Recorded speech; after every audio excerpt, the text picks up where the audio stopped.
નમસ્તે મિત્રો, સ્વાગત છે તમારું કલ્પતરુ એકેડમીના ઓનલાઈન લર્નિંગ પ્લેટફોર્મમાં. ધોરણ 9 વિજ્ઞાનનો પાઠ 12 ધ્વનિ એના 6 સેશન મિત્રો આપણે પૂરા કર્યા છે. 7મા સેશનની આપણે શરૂઆત કરીએ એ પહેલાં જે મિત્રો ચેનલ પર નવા છે એ મિત્રોને ખાસ વિનંતી, ચેનલને સબસ્ક્રાઈબ કરી લો તથા બેલ આઇકન દબાવી ઓલ નોટિફિકેશન અનેબલ કરી દો, જેથી આવનારા દરેક વિડીયોના નોટિફિકેશન તમને મળતા રહે. શરૂ કરીએ આપણે. 28મો પ્રશ્ન છે, ધ્વનિની તીવ્રતા વિશે જરૂરી સમજ આપો. મિત્રો, ધ્વનિની તીવ્રતા કોને કહેવાય છે તો એના વિશે તમારે માહિતી આપવાની છે આ પ્રશ્નના ઉત્તરમાં. તો સર્વપ્રથમ તો ધ્વનિના પ્રસરણની દિશાને લંબરૂપે રહેલા એકમ ક્ષેત્રફળમાંથી 1 સેકન્ડમાં પસાર થતી ધ્વનિ ઉર્જા એને ધ્વનિની તીવ્રતા કહે છે. દાખલા તરીકે ધ્વનિ જે છે એ આ પ્રકારે પસાર થઈ રહ્યું છે તો એના રસ્તામાં એકમ ક્ષેત્રફળ એટલે કે 1 ચોરસ સેન્ટીમીટર, 1 ચોરસ મીટર, એમાંથી 1 સેકન્ડમાં પસાર થતી જે ધ્વનિ ઉર્જા છે તેને ધ્વનિની તીવ્રતા તરીકે ઓળખવામાં આવે છે.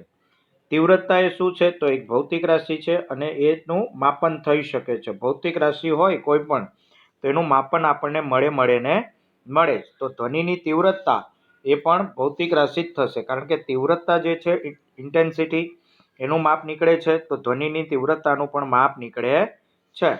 ધ્વનિની તીવ્રતા અને ધ્વનિની પ્રબળતા એ એકબીજા સાથે ગાઢ રીતે સંબંધિત છે, પણ બંને એક નથી, એટલે કે એનો અર્થ એક થતો નથી. એ આપણે આગળ પ્રશ્નમાં આપણે જોઈશું.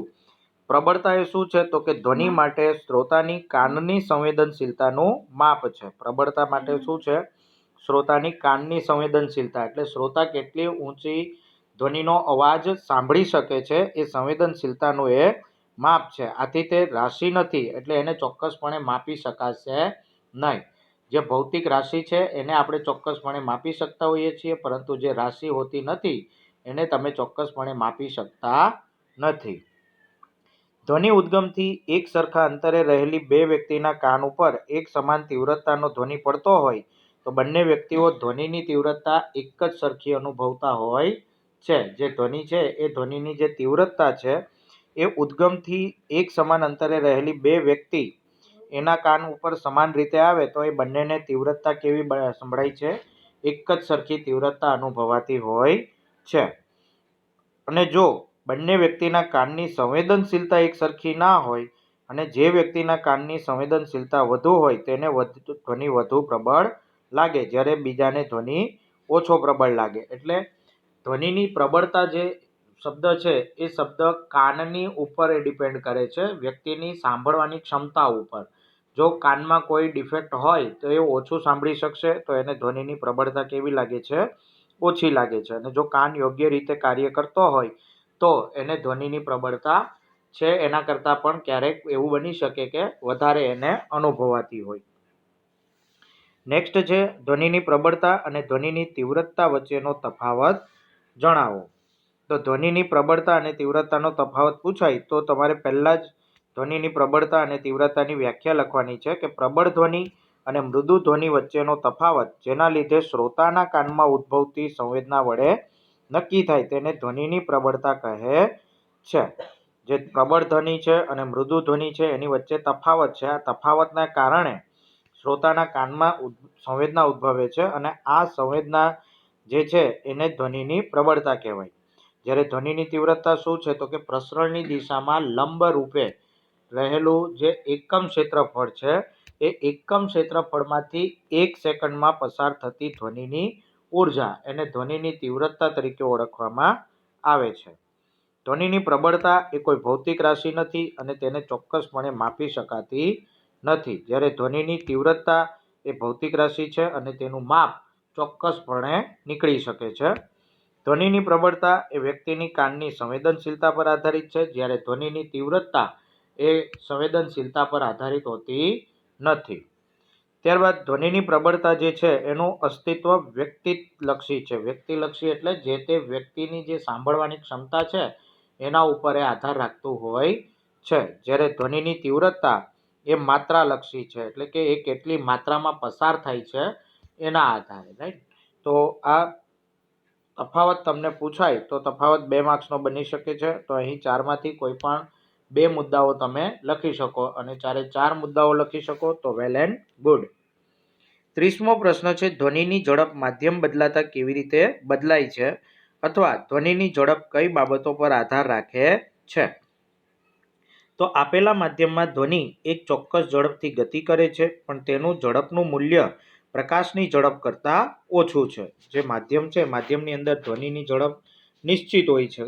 શૂન્યાવકાશમાં એ મેક્સિમમ 3 લાખ કિલોમીટર પ્રતિ સેકન્ડની ઝડપે ગતિ કરતું હોય છે, પરંતુ અન્ય માધ્યમોની અંદર એની ઝડપ 3 લાખ કિલોમીટર કરતાં ઓછી હોય છે, પરંતુ એ કેવી હોય છે? નિશ્ચિત હોય છે, રાઈટ. તો સોરી મિત્રો, 3 લાખ કિલોમીટર પ્રતિ સેકન્ડ એ પ્રકાશની ઝડપ છે. એવી રીતે ધ્વનિની ઝડપ પણ નિશ્ચિત છે. તો ઝડપનું મૂલ્ય એ પ્રકાશની ઝડપ કરતાં ઓછું છે. જે ધ્વનિની ઝડપ છે એનું મૂલ્ય પ્રકાશની ઝડપ કરતાં કેવું છે? ઓછું છે. ધ્વનિની ઝડપ એ જે તે માધ્યમમાં પ્રસરણ પામે છે તેના ગુણધર્મો ઉપર આધાર રાખે, અને એ ગુણધર્મો કયા છે? તો કે સ્થિતિસ્થાપકતા અને ઘનતા. જો માધ્યમ વધારે સ્થિતિસ્થાપક હશે તો એની અંદરથી ઝડપથી એ પસાર થઈ જાય છે. ઘનતા પણ વધારે હોય તો ઝડપથી પસાર થાય છે.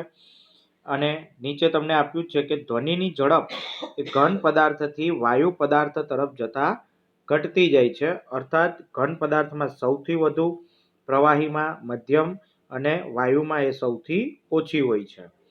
ત્યારબાદ તાપમાન ઉપર પણ આધાર રાખે છે. જો તાપમાન વધે તો ઝડપ પણ વધે છે. ઉદાહરણ આપેલું છે કે 0°C તાપમાને હવામાં ધ્વનિની ઝડપ 331 મીટર પ્રતિ સેકન્ડ, એટલે કે 1 સેકન્ડમાં 331 મીટર અંતર કાપે છે. જ્યારે પ્રકાશ જે છે એ 3 લાખ કિલોમીટર, એટલે મીટરમાં તમારે કન્વર્ટ કરવું હોય તો 3 ગુણ્યા 10⁷ આવશે. કેટલી આવશે? 10⁷. 22°C તાપમાને હવામાં ધ્વનિની ઝડપ 344 મીટર પ્રતિ સેકન્ડ ઇનવર્સ હોય છે. 344 જે છે એ 22°C નું તાપમાનની ઝડપ છે, અને 331 એ 0°C તાપમાનની ઝડપ છે. તો અહીં તમારે એ બંને આંકડા યાદ રાખવાના છે. 31મો પ્રશ્ન છે, ચોક્કસ તાપમાને હવા, પાણી, લોખંડ પૈકી કયા માધ્યમમાં ધ્વનિ સૌથી વધારે ઝડપથી ગતિ કરશે? તો હમણાં જ આપણે જોયું કે જે ઘન પદાર્થ છે એમાં સૌથી વધુ ઝડપે ગતિ કરે છે. તો હવા એ વાયુ પદાર્થ છે, પાણી એ પ્રવાહી પદાર્થ છે, અને લોખંડ એ ઘન પદાર્થ છે, રાઈટ. તો લોખંડની અંદર ધ્વનિ તરંગોની ઝડપ કેવી હોય છે? સૌથી વધારે. ત્યારબાદ 32મો પ્રશ્ન છે, ધ્વનિ તરંગોના કિસ્સામાં પરાવર્તનના નિયમો સમજાવો. જે રીતે પ્રકાશનું પરાવર્તન થતું હોય છે એવી જ રીતે ધ્વનિ તરંગોનું પણ પરાવર્તન થતું હોય છે. તો એના નિયમો આપણે જોઈએ. તો પ્રથમ નિયમ છે, આપાત કોણ અને પરાવર્તન કોણ સમાન હોય છે. જે રીતે પ્રકાશ એક સમતલ સપાટી ઉપર જે ખૂણે આપાત થતો હોય છે, લંબ સાથે જેટલો ખૂણો બનાવે એટલા જ ખૂણે એ શું થાય છે? પરાવર્તન પામતો હોય છે. એટલે આપાત ખૂણો θi તરીકે ઓળખાય અને પરાવર્તન કોણ θr તરીકે ઓળખાય, રાઈટ. તો આપાત કોણ અને પરાવર્તન કોણ બંને કેવા હોય છે? સરખા હોય છે. ત્યારબાદ આપાત ધ્વનિ, આપાત બિંદુએ દોરેલો લંબ તથા પરાવર્તિત ધ્વનિ, આ ત્રણેય એક જ માધ્યમમાં એક જ સમતલમાં હોય છે. અને આ જ વસ્તુ પ્રકાશ માટે પણ સાચી છે, જે તમે આગળ 10મા ધોરણમાં એનો અભ્યાસ કરશો.